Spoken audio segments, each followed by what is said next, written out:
welcome.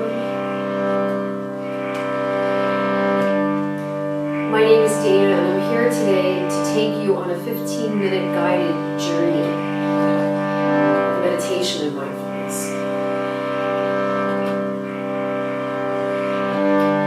Today I'm joined by the beautiful Jennifer, Sumaya, Sarah, Ruth, and Priya. And of course, we're all so happy you're joining us today as well.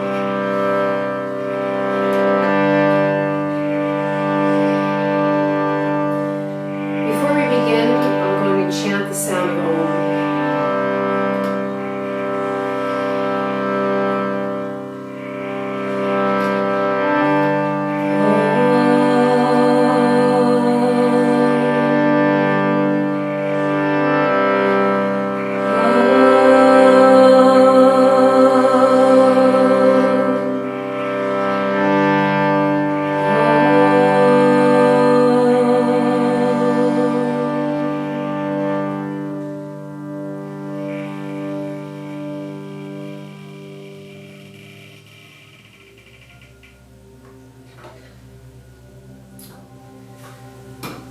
There are so many styles and types of meditation, but no matter the method you choose, the intention behind the practice is always the same: to become more calm, to feel more grounded, and most of all, to deepen the connection to your inner self and spirit.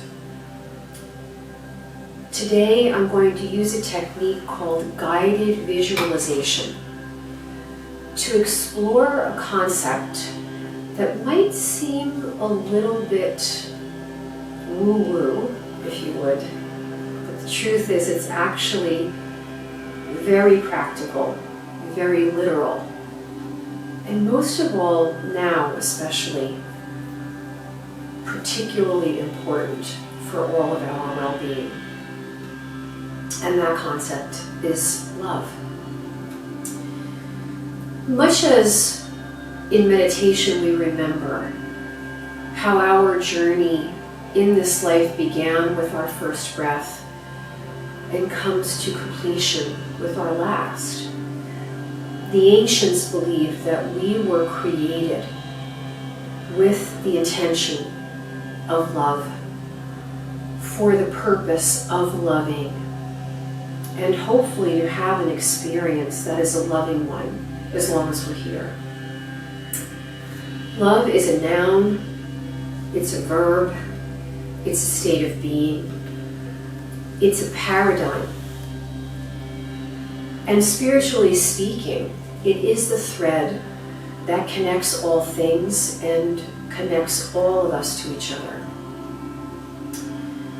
It's funny, sometimes we forget how important it is for us to love each other, to love someone, to love ourselves. When we are being love, when we are acting from that place, we are happiest, we are truest, we are lightest, we are brightest, and we are offering something important to the people around us, to ourselves, and to the rest of the world, essentially. Now that might sound a little trite, but I assure you it is not. When we think about someone we love, we release endorphins. When we touch someone we love, we feel comforted. When we speak words of love, our vibration of that high energy is actually put out into the world and received.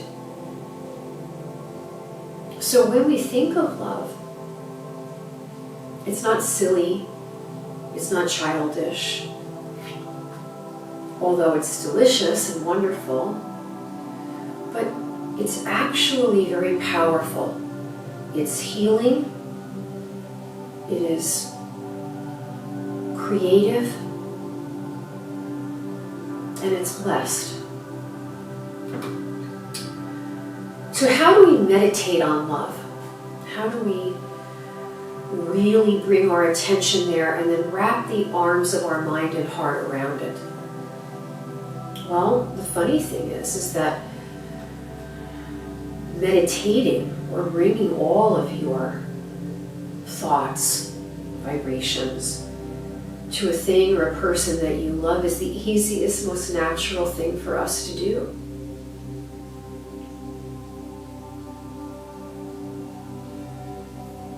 So funny, isn't it? We don't realize that sometimes. So sit up in your chair and have your feet either folded underneath you, if you're on a mat or a cushion, or let the feet be grounded in the earth. And then open your palms and lift them up.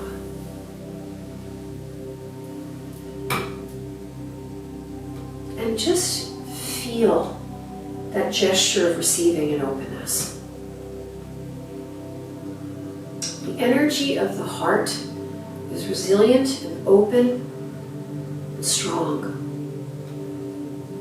It is compassionate and sympathetic. It has great power to do and to make, to solve. We can never underestimate how powerful love really is. The yogis say that love is our birthright, and that when we are being loving to another, it is the highest and best service.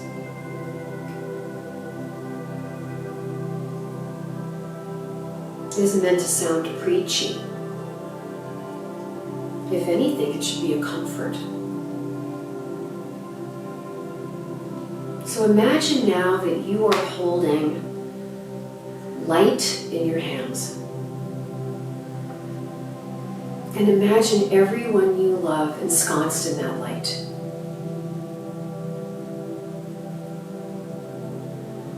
And feel your love for them. Allow their love to come back to you.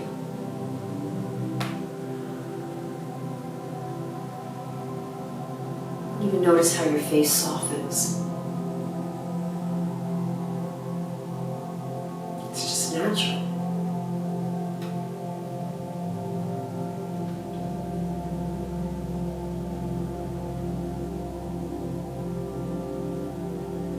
And then you can place your palms back on your lap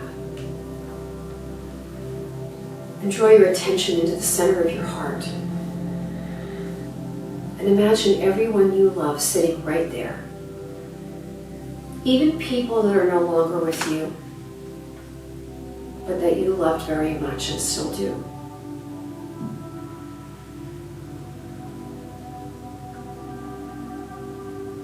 See if you notice the natural, expansive, vast nature of your heart and how it feels when you're in a loving space. Let it wash over you.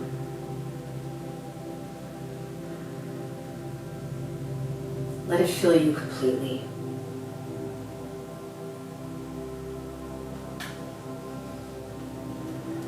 Isn't that what we need more of now? Isn't it the only way to go forward?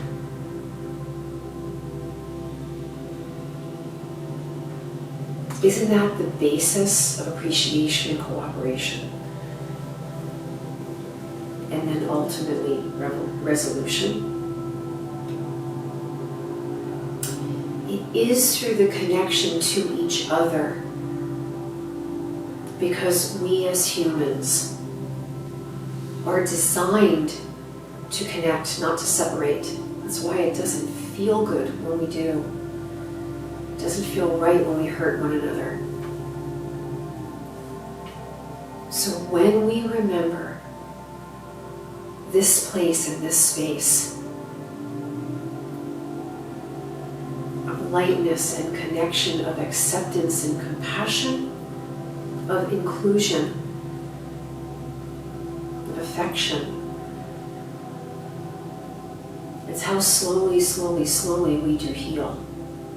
And we are one with ourselves, with each other, and all there is.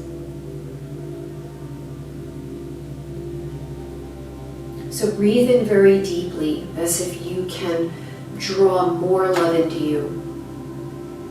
And then breathe out very completely and send your love out. Send it to someone you know, to people you don't, to those who are alone, to those who need help. Breathe love in. Offer it out generously, fully. Notice the shift inside of you. I bet you feel differently now. That's its magic, really.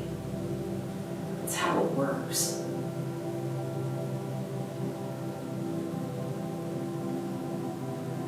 And just stay with this for these last few breaths. Remembering everyone you cherish. Everything you hold in your heart.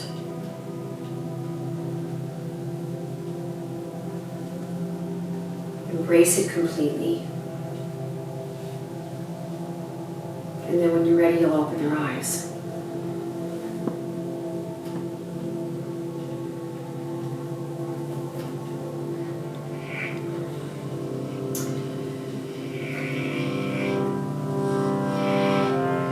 You know, all the ancient philosophers spoke of the different types of love.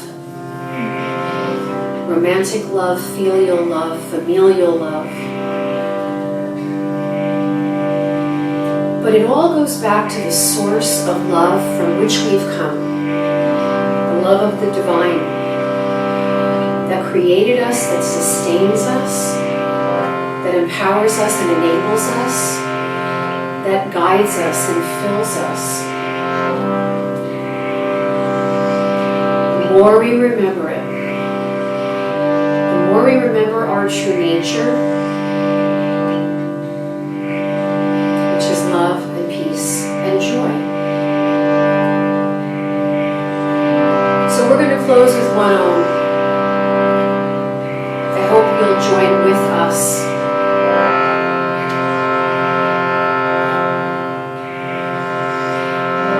Inhale. Exhale, let it all out.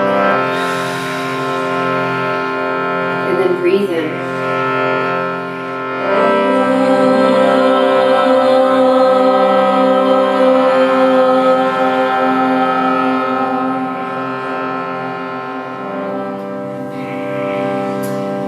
Namaste, everyone. I hope today was helpful in some way. Thank you so very much for joining us. Have a beautiful day.